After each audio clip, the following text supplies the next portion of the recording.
Nous sommes aux assises du Bien Vieillir 2024 au Stade de France, organisé par EDELCO. Nous allons parler d'un service de visite guidée, de visite virtuelle en France, avec le fondateur de Culture Move, Romain Prévalet. Bonjour. Bonjour. Peut-être vous présenter, si vous le souhaitez, vous présenter votre activité. Bien sûr, avec plaisir. Romain Prévalet, fondateur donc de Culture Move, une société que j'ai créée en 2016 sur la base de projets de recherche que je mène au CNRS. Et Culture Move est donc une société experte dans la médiation culturelle, scientifique et numérique. Et en quelques mots, qu'est-ce que c'est? Qu'est-ce que la médiation? Exact. Parce qu'on l'a préparé, les amis, c'est pour ça. Voilà. Exactement. Si vous voulez, nous créons des moyens de communication et des dispositifs qui vont permettre, numériques ou pas d'ailleurs, mais qui vont permettre de transmettre de l'information et de la rendre compréhensible, audible, accessible, ludique parfois, expérientielle dans d'autres cas. Et donc, nous, on fait de la médiation plutôt auprès des opérateurs culturels, scientifiques et touristiques en France. C'est notre cœur de métier. Aujourd'hui, on a plusieurs volets d'activité. Un volet d'activité de recherche, un volet d'activité justement d'accompagnement et de conseil auprès de ces structures opérateurs de la culture et du tourisme en France. Et puis un volet événementiel, qui est peut-être le volet finalement qui nous intéresse le plus aujourd'hui, qui consiste donc à animer, comme vous le disiez en préambule, des activités culturelles telles que des visites guidées ou des conférences. Côté virtuel, c'est distanciel? Oui, tout à fait. Oui, tout à fait. Aujourd'hui, sur ce volet d'activité, on développe plusieurs formats d'accès à la culture.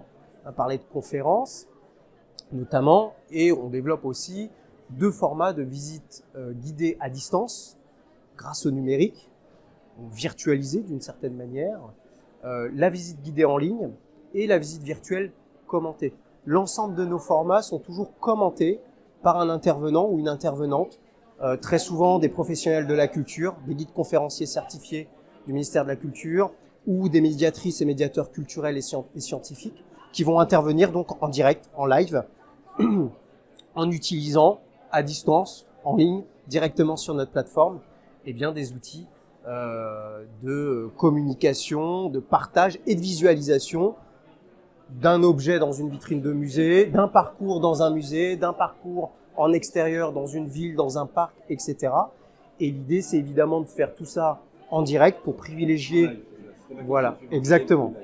Ouais, c'est du live, tout à fait. En fait, les personnes qui regardent peuvent aussi appuyer sur le parcours ou dire voilà, on zoome un peu plus. Exactement, exactement. C'est tout l'intérêt, si vous voulez, de se dire, on utilise le live pour créer, même à distance, un lien humain, un lien en tout cas d'interaction entre la personne qui anime et les participants aux visites. Et l'idée, c'est de leur permettre de pouvoir lever la main et s'exprimer, répondre à des quiz, répondre à des questions, interagir directement avec la guide ou le guide, effectivement en demandant à faire un zoom sur tel ou tel élément décoratif d'une façade architecturale, par exemple, et puis aussi de créer du lien, d'une certaine manière, entre les participants. Voilà. C'est un secteur, un service qui est déjà beaucoup demandé, diffusé en France. Oui, tout à fait. Au-delà du fait, effectivement, que l'on développe ce type d'offres et de services auprès de la silver economy et auprès des seniors, de manière générale, c'est une offre qui intéresse aussi d'autres publics. Et effectivement... C'est le secteur qui démarre ou il y a combien de visites réalisées par an? Alors, la visite en ligne a réellement été connue et a commencé à se développer pendant la pandémie. Voilà, donc ça a quelques années. Nous, à l'époque, on faisait déjà des visites à distance pour des universités et des écoles à l'étranger. À l'époque, ça se faisait je les faisais personnellement en tant que guide sur Skype ou WhatsApp. Vous voyez, bon, les choses ont bien changé. Évidemment, on n'utilise plus du tout les mêmes outils parce que les choses se sont développées énormément. Et sur Culture Move, c'est chaque année plus de 2000 activités que l'on propose. Voilà, actuellement, si vous allez sur culturemove.com... C'est plusieurs milliers, moi je voyais ça. Ah ouais, bien sûr. Ah non, c'est plusieurs milliers. Je vous donne un exemple très concret. Actuellement, sur culturemove.com, il reste 3 3-4 jours avant la fin du mois de mars, vous avez plus de 80 offres de conférences, de visites guidées en ligne ou de visites virtuelles commentées qui vous sont proposées sur notre site. On n'est pas les seuls sur le secteur, sur le marché. Donc c'est un marché, oui, c'est un secteur qui a pris quand même. Qui s'est développé, effectivement. Parce que les personnes, les seniors, enfin les personnes d'abord, hein, les personnes qui regardent Oui. ces lives, on connaît comment, on s'inscrit, on va directement sur Culture Move ou alors c'est une caisse de retraite qui amène sa retraite, comment ça marche? Il y a deux possibilités. Effectivement, la plateforme est ouverte à toutes et tous. Il suffit de s'inscrire et de choisir l'abonnement qui convient. Et donc, on travaille directement avec des particuliers qui viennent sur notre site internet et qui participent aux activités. Et on travaille également en direct avec un certain nombre d'opérateurs de la Silver Economy, en particulier les caisses de retraite, CARSAT, les pôles évaluateurs. Nous avons également intégré les services du plan Oscar, aide individuelle à domicile, en particulier auprès de la CARSAT Sud-Est.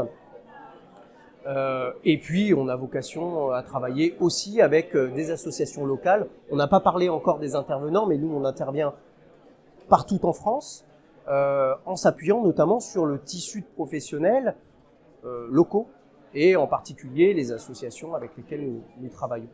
C'est des visites guidées de lieux de visite, de châteaux, de musées, c'est quoi? Oui, c'est un peu tout, en fonction des possibilités, des accords que nous pouvons avoir avec des sites culturels et touristiques. Mais globalement, nous proposons énormément de balades urbaines ou de balades dans la nature. Ce sont des sujets qui intéressent beaucoup. Et puis également des interventions sur des thématiques musées, châteaux, monuments, personnages, artistes. Voilà, thématiques extrêmement variées. Les personnes qui regardent par exemple une visite guidée, elles ne sont pas toutes dans la même pièce. Ça peut être partout en France, Exactement. chacune peut intervenir en disant voilà, je peux à droite. Tout à fait. Au même titre que quand nous organisons une réunion en visioconférence, on peut tous prendre la parole et s'exprimer, partager des informations, etc. C'est plus loin, parce que moi, au niveau, je ne demande pas à la personne de tourner la tête. Effectivement. C'est là tout l'intérêt, si vous voulez, du live et d'avoir des experts de la culture qui vont faire les interventions et qui vont être en capacité de se mobiliser pour répondre aux questions des participants. Et c'est aussi ce qui est très agréable quand on intervient dans une résidence EHPAD, quand on intervient dans une salle de conférence pour des seniors, c'est qu'il y a aussi beaucoup de discussions qui se mettent en place, des souvenirs qui émergent, des questions parfois techniques ou historiques sur des sujets que ces personnes ont pu connaître ou vivre parfois dans certains cas en fonction des histoires que l'on raconte. Mais effectivement, globalement, à partir du moment où vous assistez à une visite guidée en ligne, nous sommes en capacité, en tout cas, d'accueillir des visiteurs français, mais également du monde entier, qui se réunissent au même endroit, en virtuel, et qui peuvent interagir. Quel est le profil des personnes qui regardent une visite guidée en live? Alors, on a... Moi, j'ai 55 ans, c'est plutôt quand je veux, comme je veux, en préenregistré. Quel est le... Ouais, c'est très intéressant parce qu'effectivement, on propose aussi des émissions enregistrées qui sont disponibles, ce qu'on appelle les replays. Bon, c'est disponible au clic, etc. Alors effectivement, ce sont des formats qui sont très consommés. Mais encore une fois, les visites en live, finalement, offrent ce que n'offre pas l'enregistré, c'est-à-dire la partie interaction avec une personne ou avec des personnes, la possibilité de poser des questions, la possibilité... C'est ça, c'est cette possibilité d'explorer, de voyager, de sortir finalement, même quand on est contraint à domicile ou dans une résidence EHPAD ou senior ou même dans des hôpitaux. On a déjà fait des visites et des conférences à des personnes qui sont dans des hôpitaux, qui ne peuvent pas sortir. Et ce qui est super sympa, c'est qu'il y a cette interaction, c'est qu'il y a ces questions et ces échanges. Tout à l'heure, vous avez employé deux termes en fait, qui m'ont intrigué, qui je pense vont intriguer pas mal de monde, c'est médiation et CNRS. Ouais. Donc en fait, ça veut dire quoi? Ça veut dire qu'en fait, vous faites très attention à ce que les visites soient comprises, intégrées, qui va. Ouais, tout à fait. Vos recherches, à quel niveau? Exactement. C'est à peu près ça. Donc moi, je suis effectivement dans ma démarche de chercheur, au-delà du contenu scientifique et de la densité, si vous voulez, scientifique de mes programmes, il y a aussi toute la partie valorisation de cette production-là et la façon dont on peut la rendre accessible à la société civile de manière générale, à travers des éléments de communication, à travers des activités, à travers des dispositifs numériques également que nous développons chez Culture Move. Et donc, à la fois, mon profil de chercheur et celui de mes collègues nous permettent de monter des programmes de recherche sur les effets de l'accès à la culture à distance, notamment auprès des seniors, en particulier des résidents en EHPAD. Nous avons ça va surtout être des effets en termes d'impact social et également en termes de stimulation émotionnelle, cognitive, sociale évidemment, voire même motrice. Voilà. Donc ça, ce sont des éléments que nous allons être en capacité d'évaluer, d'identifier, de mesurer, de quantifier à travers nos activités. Ça, vous l'évaluez sur un échantillon de visites. Certaines visites, après vous êtes un cadre, vous avez respecté un petit peu le. Est-ce que vous l'évaluez sur toutes les visites? Non, nous l'évaluons à travers tout d'abord un protocole, donc un protocole expérimental d'une part sur une typologie d'offres en particulier et un échantillon, comme vous le disiez, de personnes que nous allons analyser, étudier. Ça c'est important. Mais il y a d'autres contraintes, d'autres critères qui interviennent, comme la durée, par exemple, la durée et des interventions, la durée de l'expérimentation. Et puis nous allons constituer également une grille de lecture, une grille d'évaluation et d'analyse sur la base de critères qui répondent, dans notre cas, à des critères en lien avec les enjeux liés à la prévention. Comment mesurer l'évaluation, l'impact? Je pense que c'est... Alors, à la fois de notre côté et en tant que chercheur et en tant qu'entrepreneur, c'est important pour nous d'évaluer la pertinence et l'intérêt de nos offres de services et de nos prestations. Non, non, parce que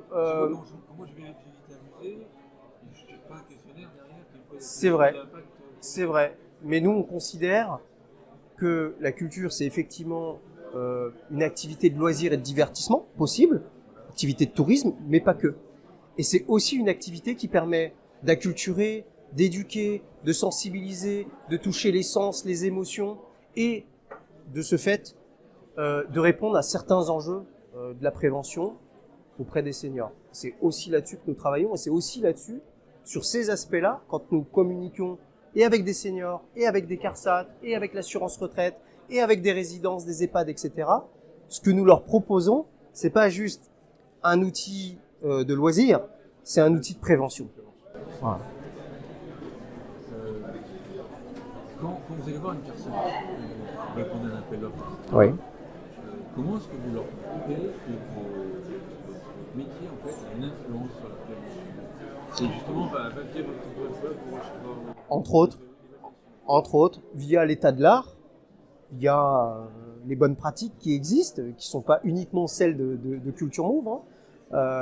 L'art dans... Est-ce que ça peut une visite guidée? Bon là on parle de visite guidée de musée par exemple. Ouais. À quel moment il y a le lien, ça se raccroche avec la prévention? Par exemple, quand vous avez une personne en résidence qui pendant 30 minutes ne lève pas la tête et que d'un coup, quand on va prononcer un mot, qu'elle va entendre un son bien spécifique, elle va commencer à s'animer, lever la tête, sourciller, être mobile, agir. On sent qu'il y a eu un un stimulus, il y a eu quelque chose, voilà, qui a touché cette personne. Bien souvent, on touche avec les émotions, mais ça peut être le souvenir, ça peut être le rappel de quelque chose, ça peut être une image ou un son qui évoque quelque chose. Mais c'est vrai pour les seniors, c'est vrai pour nous tous en réalité. Et c'est vrai aussi quand on fait un acte d'achat. C'est la même chose qui est stimulée finalement. Ce sont les émotions. Donc on est très sensible à l'identification, à l'observation de ces émotions. Et ensuite, il y a toute évidemment l'analyse et l'étude de ces stimuli et la façon, les comportements, les réactions, la façon dont réagissent ces personnes. Mais effectivement, ça se fait pas sur du one shot. Si vous voulez, ce sont des évaluations qui sont longues, qui prennent du temps, qui doivent s'inscrire dans un état de l'art, qui doivent s'inscrire aussi à travers des recherches en cours qui sont faites par ailleurs, dans le monde de la santé en particulier.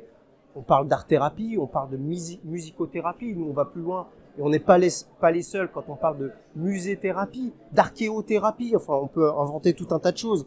Mais il existe des démarches scientifiques de la part de collègues sur ces sujets-là. Et donc on s'appuie aussi sur cet état de l'art. Dans les prochaines années, basé sur les recherches que vous allez faire, que vous allez faire, dans 5 ans, on en sera où pour votre métier? 5 ou 10 ans, on arrive à imaginer ce que ça peut donner? C'est compliqué, enfin c'est compliqué. Alors nous on fait déjà de la visite immersive à la demande, en drone 360 degrés. Alors, tout à fait.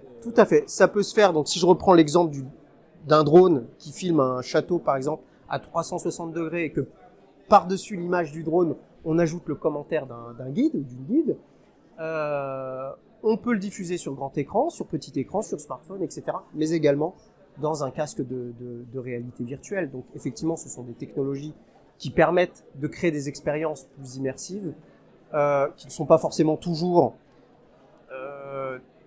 très pertinentes pour répondre à de l'accessibilité ou à certains enjeux de prévention, mais qui peuvent être très utiles. Et nous expérimentons aussi ce type de format. Chez Culture Move, tous les ans, on crée un nouveau format. On commercialise un nouveau format. On va arriver à un point où on va avoir le nombre d'images secondes, le nombre de plans par minute. Du temps réel. On y arrive déjà à avoir oui, on y arrive déjà. L'impact que ça a sur la prévention. À notre niveau, en tout cas aujourd'hui, au stade où nous en sommes de notre démarche, non, on n'y est pas. Ça existe peut-être, il y a peut-être des recherches en cours, mais c'est aussi ce qui nous intéresse quand on se positionne par exemple sur des études d'impact à la demande d'une CARSAT, par exemple. C'est bien sûr d'évaluer notre offre, mais potentiellement l'offre de collègues ou de partenaires qui proposent déjà des simulations en réalité virtuelle, des simulations par drone, etc.